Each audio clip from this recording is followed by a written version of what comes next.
hoje eu quero retornar ao assunto ligado aos dons e talentos, mas com um texto que entendemos, não só porque nós achamos legal ou porque é um texto que nós gostamos, é porque é um texto que a Bíblia diz que é a base para exercer os dons e talentos numa igreja local. Dito isso, eu peço que você abre a sua Bíblia no Evangelho de João, capítulo 13. Evangelho de João, capítulo 13. Nós vamos ler 2 versículos importantíssimos. Fique de pé, você que já encontrou.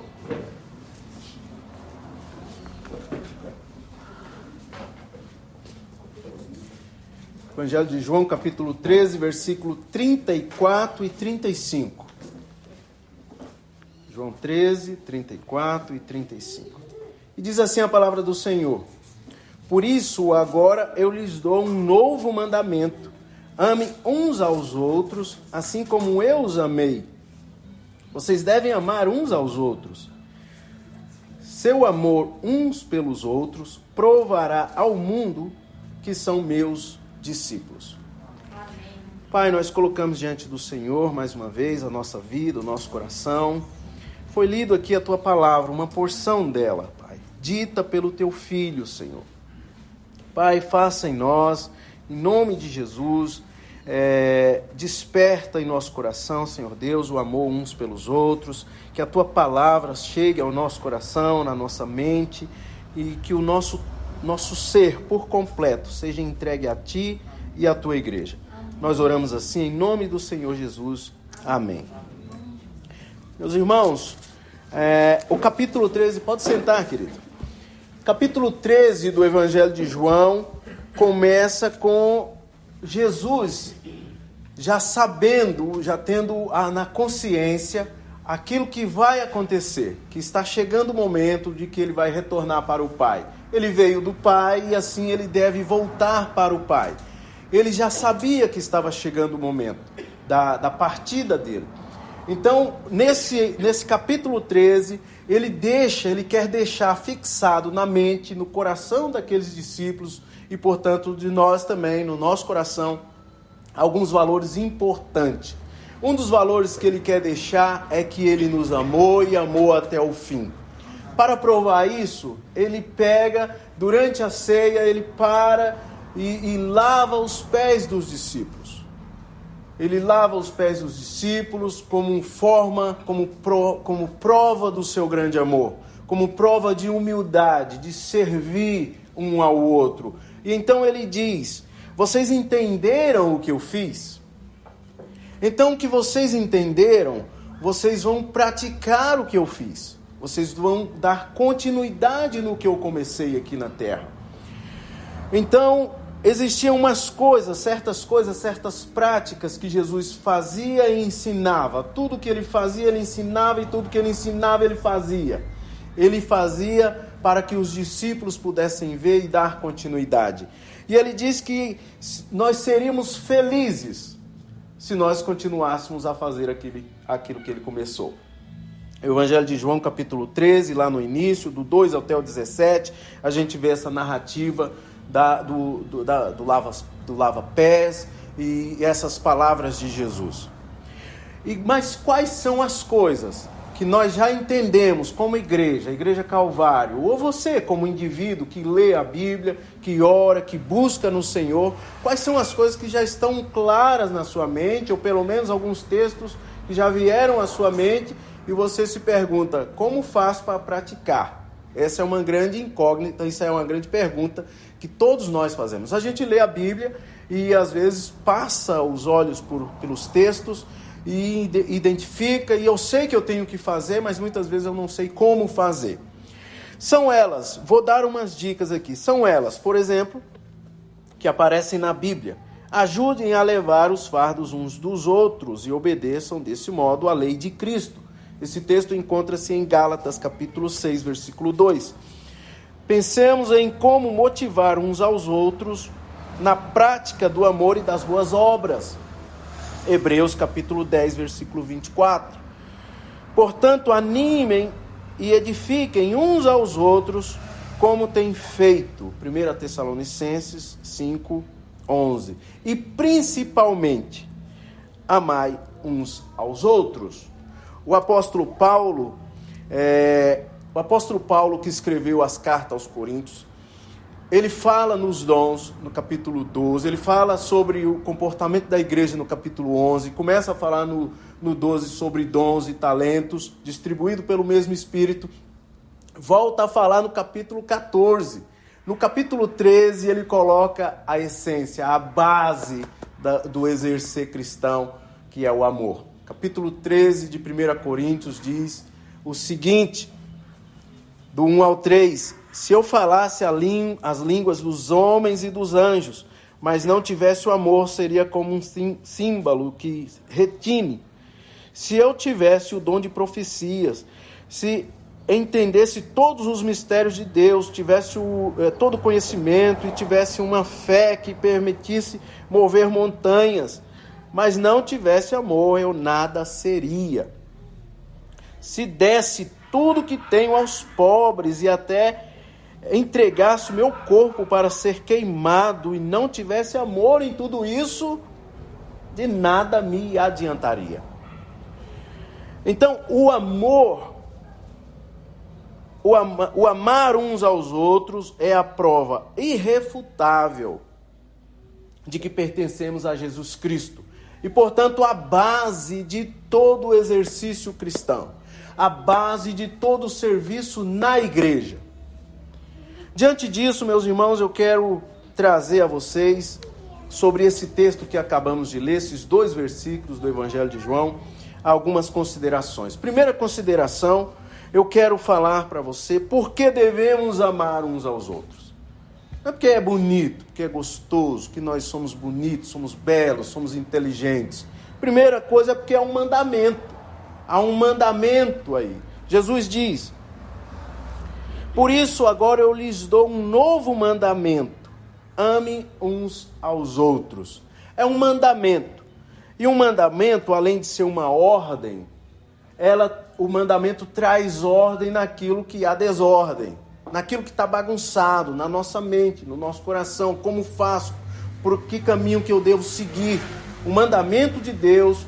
Quando a gente olha para a lei, por exemplo, muita gente pensa que a lei é só punitiva. A lei nos esclarece o que a gente pode fazer e o que a gente não pode fazer. Que caminho a gente pode seguir e o que caminho a gente não pode seguir. Por exemplo, todos nós conhecemos as leis de trânsito. Todos nós sabemos o que é lei aqui. Sabemos uma rua que pode entrar à direita ou não, de acordo com a lei de trânsito. Nós não podemos furar o sinal. Sabemos os regulamentos nas empresas que trabalhamos. Sabemos os regulamentos das escolas dos nossos filhos. Sabemos o que é lei. Um mandamento, então, traz ordem. Sem lei não há ordem. Não tem como. A lei e a ordem andam paralelas. A Bíblia apresenta, então, 2 tipos de lei no Antigo Testamento. A primeira lei é moral. A lei moral. E a segunda é a lei cerimonial. A lei moral, ela ainda vigora, ela ainda está em vigor, ela ainda está valendo, porque ela representa o caráter de Deus. Lembra lá os 10 mandamentos? Os 10 mandamentos, porque tem gente que também usa o tempo da graça, porque diz, agora eu estou na graça, eu posso fazer tudo. Isso é uma mentira de Satanás. Os 10 mandamentos, por exemplo, fala que não podemos matar, não podemos roubar, não podemos adulterar. Portanto, porque estou na graça, eu posso fazer isso? De maneira nenhuma, diria Paulo. De maneira alguma. A lei, então, moral de Deus ainda está em vigor. Ainda está valendo para o cristão, mesmo vivendo no tempo da graça. A lei cerimonial, ela é importante, ela nos traz algo importante para que a gente preste atenção nos valores de Deus, como prestar um culto a Deus, o zelo com as coisas de Deus. É bom que a gente olhe principalmente o livro de Levítico, para olhar e valorizar aquilo que Deus valoriza em um culto. No entanto, há um elemento na lei, no livro de Levítico ou na lei cerimonial que não existe mais. A questão dos sacrifícios. A partir do momento que Jesus vem, morre, ressuscita, não há mais necessidade de sacrifício. Jesus fez o sacrifício. Jesus se fez sacrifício para agradar a Deus e para perdão dos nossos pecados. Então, nesse sentido, isso já não vale mais. Jesus, então, está dizendo para os seus discípulos: um novo mandamento vos dou. O adjetivo novo não se refere a algo novo cronologicamente. Não é algo no tempo que ele traz algo novo. Pois desde o Antigo Testamento, o povo de Deus havia sido ensinado a amar uns aos outros. O Antigo Testamento é quem inclui o estrangeiro. O Antigo Testamento inclui o órfão. O Antigo Testamento inclui a viúva. Ele já nos ensina a amar uns aos outros. Jesus, então, ao falar do novo, ele se refere a algo inédito, algo original, na nova aliança, com a sua morte na cruz, algo que não foi desgastado. Na morte de cruz de Jesus Cristo, os seus discípulos ganhariam o poder do Espírito para ter uma nova visão desse amor, uma nova visão desse cuidado que já foi descrito no Antigo Testamento. É isso que Jesus está dizendo. E depois, se quiser conferir, lá nesse mesmo evangelho, do capítulo 15, versículo 13, tem essa descrição de que os discípulos receberiam o poder para entender coisas novas com a vinda do Espírito Santo. E Jesus conhecia a lei, tanto a lei moral quanto a lei cerimonial. E ao ser questionado sobre o maior dos mandamentos, os irmãos vão se lembrar de que Jesus respondeu da seguinte maneira: ame o Senhor seu Deus de todo o seu coração e de toda a sua alma, de toda a sua mente, de todo o seu entendimento. Este é o primeiro e maior dos mandamentos. O segundo é igualmente importante: ame o seu próximo como a si mesmo. Toda a lei, todas as exigências dos profetas se baseiam neste mandamento. Jesus está citando Levítico 19, 18. Se você não ama a Deus, meu irmão, certamente será impossível você amar outra pessoa. Jesus, no seu período, no seu ministério aqui na terra, a todo momento ele demonstrou amor em primeiro lugar ao Pai. E ele foi obediente até o fim, até a morte de cruz, o texto diz. Em primeiro lugar, ele amou ao Pai. Em segundo, ele nos amou. E o amor do Pai com o Filho, do Deus Pai com o Filho, que nunca se acabou, foi derramado sobre nós na cruz do Calvário. Essa é a ideia. Nós fomos beneficiados com o amor que já existia entre os dois. Não foi inventado. Já existia entre os dois. Eu e o Pai somos um, Jesus diz. Então, nós fomos beneficiados. Então, amar uns aos outros, meu irmão, é a prova irrefutável de que pertencemos a Cristo e que conhecemos a Deus. 1 de João 4, 7 e 8. Então, já vimos que amar uns aos outros não é opcional. É um mandamento. É um mandamento. Agora veremos de que maneira nós devemos amar uns aos outros. Continue aí no texto comigo. Assim como eu vos amei, diz Jesus. Ame uns aos outros assim como eu vos amei. A filosofia grega, por exemplo, apresenta 3 formas de amor. Eros, que é o amor romântico, é caracterizado pelo romance, pela paixão, pelo desejo, pelo bem-estar, é associado inclusive pela atração física, pelo sexo. Esse é o Eros. Philos, que é o amor de amizade, significa amizade, é uma amizade sincera, uma amizade duradoura, uma amizade que cuida um do outro, que se importa com o problema do outro, uma amizade sincera. Esse é o Philos. Isso aí já seria maravilhoso entre nós. Mas Jesus está falando, e a Bíblia fala naturalmente, quando se retrata esse amor, principalmente no texto, fala do ágape, que é o verdadeiro amor de Deus para com o ser humano e de Cristo para os seus discípulos. É o amor ágape que Jesus está falando aqui.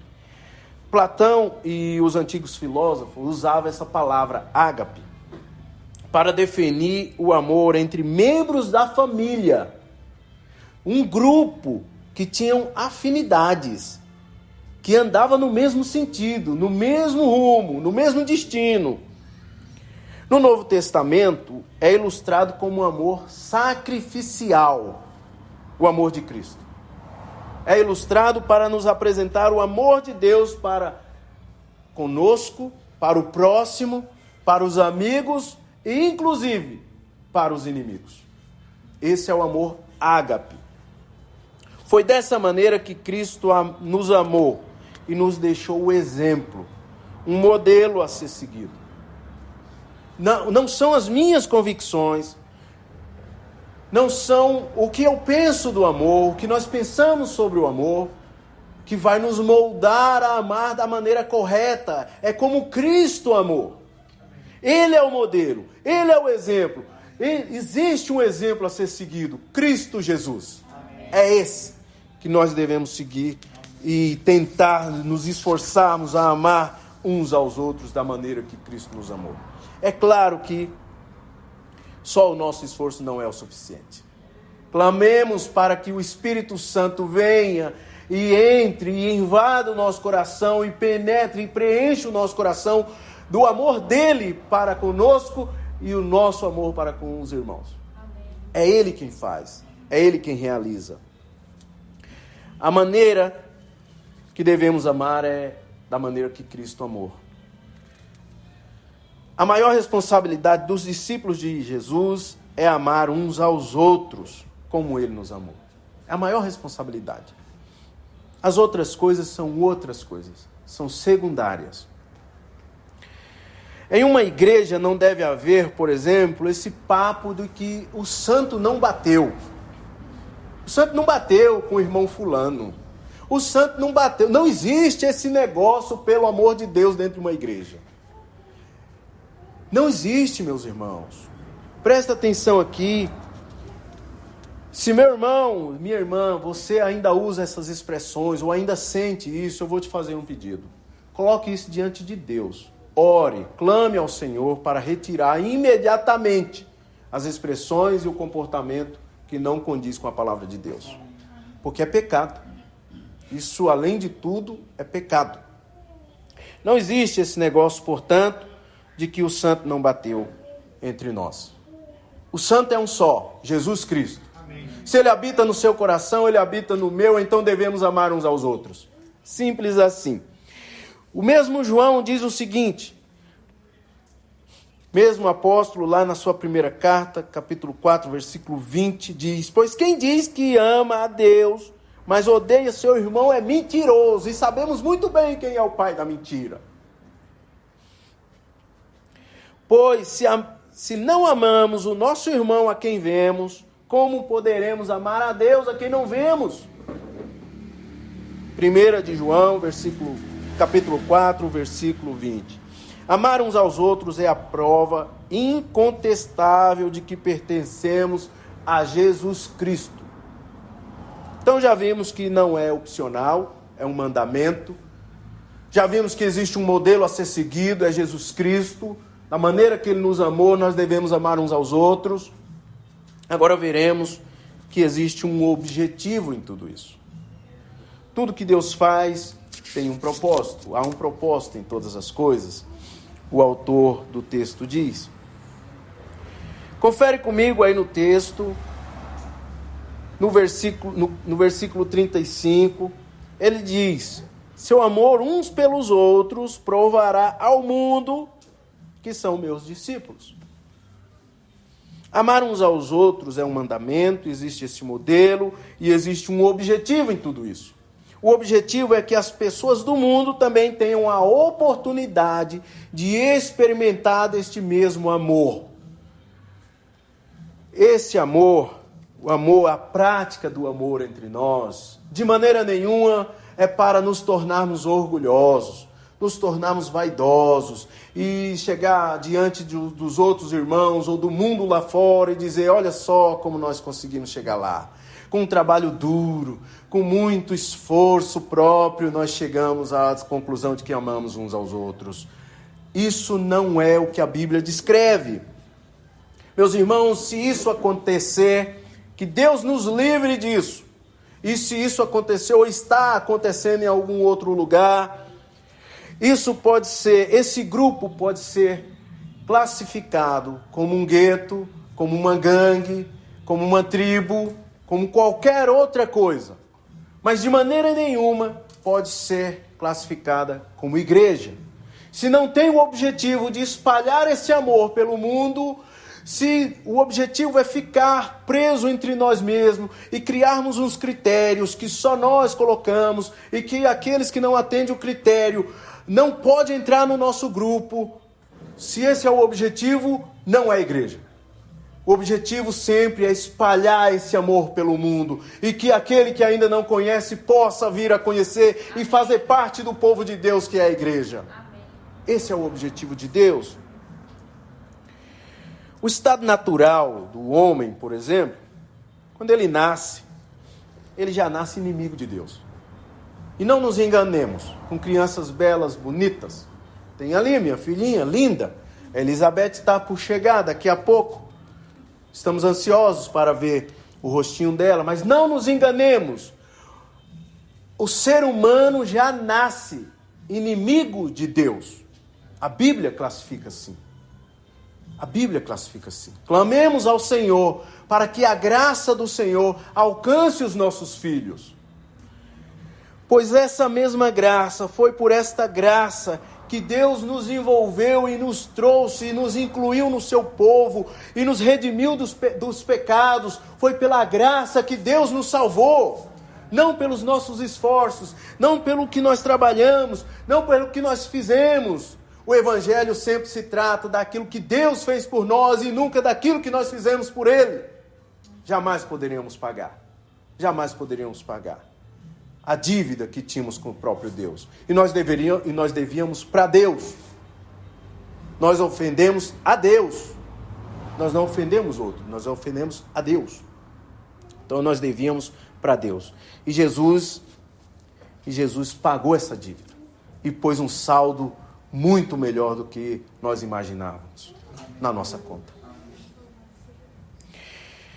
Meus irmãos, o objetivo de Deus é claramente que todos ouçam, se arrependam e creiam que Jesus Cristo é o Senhor e Salvador de suas vidas. Esse é o objetivo do amor dele derramado entre nós, e esse amor começa a ser colocado em prática entre nós, e o mundo então fica surpreso e diz, e fica confuso, e começa a olhar para nós, e fica surpreso e diz, qual a razão da esperança desse povo? Por que eles se cuidam tanto? Por que eles educam o filho do outro? Por que ele cuida do idoso do outro? Por que ele se esforça tanto e se sacrifica tanto pelo outro? Qual a razão desses loucos? O mundo acha loucura. Que nós tenhamos sabedoria que venha de Deus para responder essa pergunta em amor.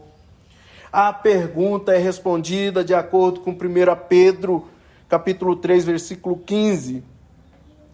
A resposta é porque já consagramos a Cristo como Senhor das nossas vidas. Essa é a resposta que temos que dar ao mundo, porque amamos uns aos outros. Não é para ficarmos orgulhosos entre nós mesmos. Amar uns aos outros, meu irmão, é a prova incontestável de que pertencemos a Cristo Jesus, e o objetivo desse amor é que os outros também possam experimentar desse amor. Esse é o objetivo, meus irmãos. Irmãos, quero concluir dizendo que que o amor de Deus não pode ficar somente na teoria, entre nós. Não pode ficar somente na teoria. O zelo demonstrado entre nós não pode ficar em simples palavras. Nesse sentido, eu quero desafiá-lo durante essa semana. Eu quero fazer um desafio para o irmão durante a semana. Pegue o seu telefone, primeiro ore, coloque diante de Deus. Não faça somente porque eu estou pedindo ou porque a igreja aqui é bacana e está se esforçando nesse sentido. Ore, busque em Deus orientação sobre isso. Mas quero desafiá-lo a pegar o seu telefone durante a semana e ligar pelo menos para 2 irmãos, 2 pessoas. Gaste um tempo com essa pessoa, pergunte como está a vida, pergunte como estão os filhos, se tem, pergunte como é que está a família, pergunte como é que está o trabalho. Ore com ele, ore com ela durante a semana. Cuida.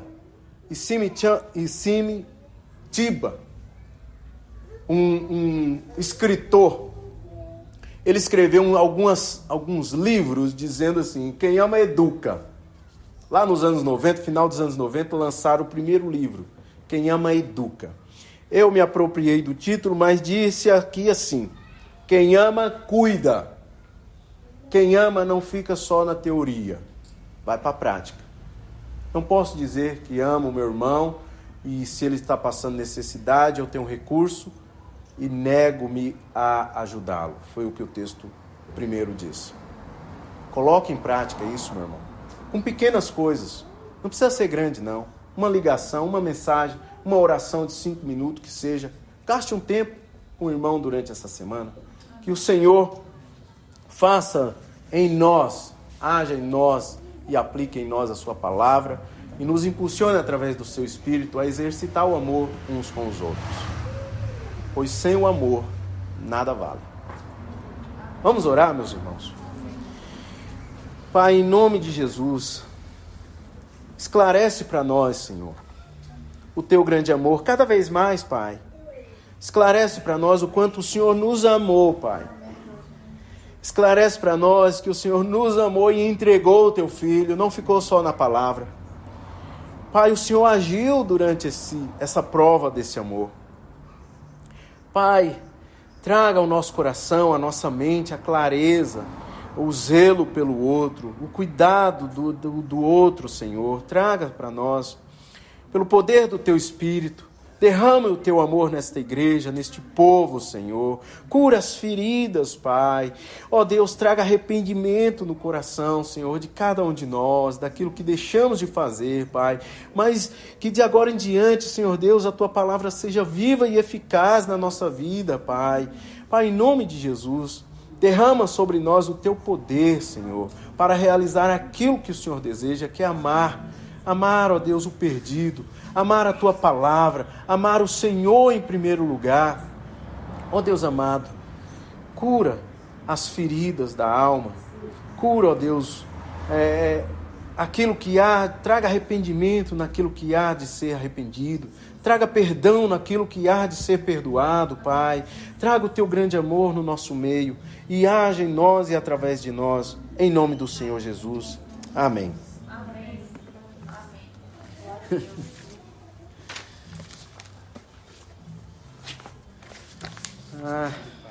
Amém, Senhor. Glória a Jesus. Deus é bom. Deus é bom. Deus é bom. Deus é bom.